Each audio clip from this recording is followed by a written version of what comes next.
ایک بہت زبردست واقعہ یاد آ گیا عائشہ، یاد کرو وہ دن کہ جب نبی پاک صلی اللہ علیہ وآلہ وسلم کی قیادت مبارک میں 10,000 صحابہ کا لشکر مکہ کی طرف آ رہا تھا، اور آج مکہ فتح ہونے والا تھا۔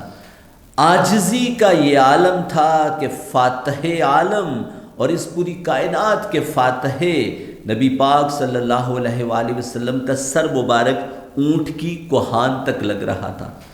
اور جب آپ کعبہ شریف میں پہنچتے ہیں تو آپ عام معافی کا اعلان کرتے ہیں کہ جو ابو سفیان کے گھر میں داخل ہو گیا اسے بھی امان ہے، جو اپنے گھر کا دروازہ بند کر لے اسے بھی امان ہے، خواتین کو کچھ نہیں کہا جائے گا، بچوں کو کچھ نہیں کہا جائے گا، جو سرنڈر کر لے گا اس کو بھی کچھ نہیں کہا جائے گا، اور جو بلکہ یہاں تک ہوا کہ وہ دشمن جنہوں نے نبی پاک صلی اللہ علیہ وآلہ وسلم کو زندگی میں بڑی تکلیفیں دی تھیں، آپ سرکار نے ان کو بھی معاف کر دیا۔ اب دوسرا اس دن بڑا کام یہ ہوا کہ بتوں کو توڑا گیا تھا۔ کعبہ شریف کے اندر 360 بت تھے۔ حضرت علی پاک کو نبی پاک صلی اللہ علیہ وآلہ وسلم نے اپنے کاندھوں پر بٹھایا، مبارک کاندھوں پر، اور پھر جاء الحق وزہق الباطل ان الباطل کان زہوقا کی صدائیں آتی رہیں، اور پھر بتوں کو گرا دیا گیا۔ اب فتح مکہ میں دو بڑے امپورٹنٹ لیسن تھے، پہلے عام معافی کا اعلان کر دیا، اور دوسرا کعبہ شریف کو 360 بتوں سے پاک کیا۔ میں نے جن اساتذہ سے علم حاصل کیا ہے عائشہ، انہوں نے مجھے ایک بڑا زبردست گر سکھایا، اور وہ گر یہ ہے کہ یہ جو انسان کی باڈی ہے نا، اس باڈی کو بھی کعبہ کہتے ہیں، اور اس کے اندر 360 بت ہیں۔ کتنے؟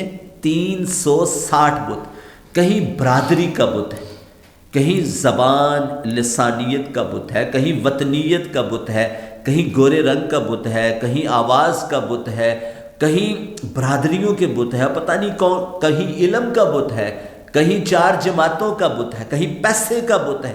اتنے بت ہیں ہمارے اندر کہ خدا کی پناہ۔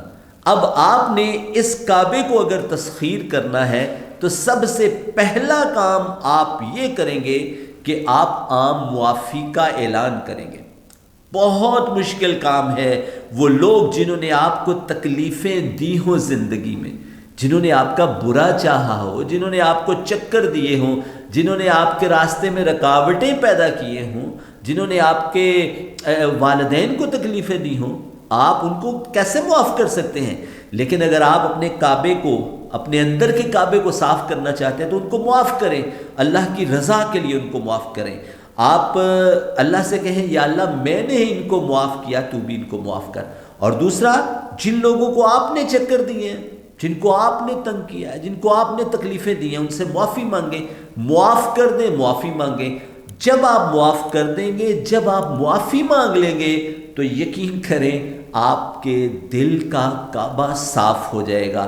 تو میں آپ سب سے گزارش کرتا ہوں کہ اپنے دل کے کعبے کو صاف کرنے کے لیے لوگوں کو معاف کر دیں، لوگوں سے معافی مانگ لیں، زندگی آسان ہو جائے گی۔ آپ کا بہت شکریہ۔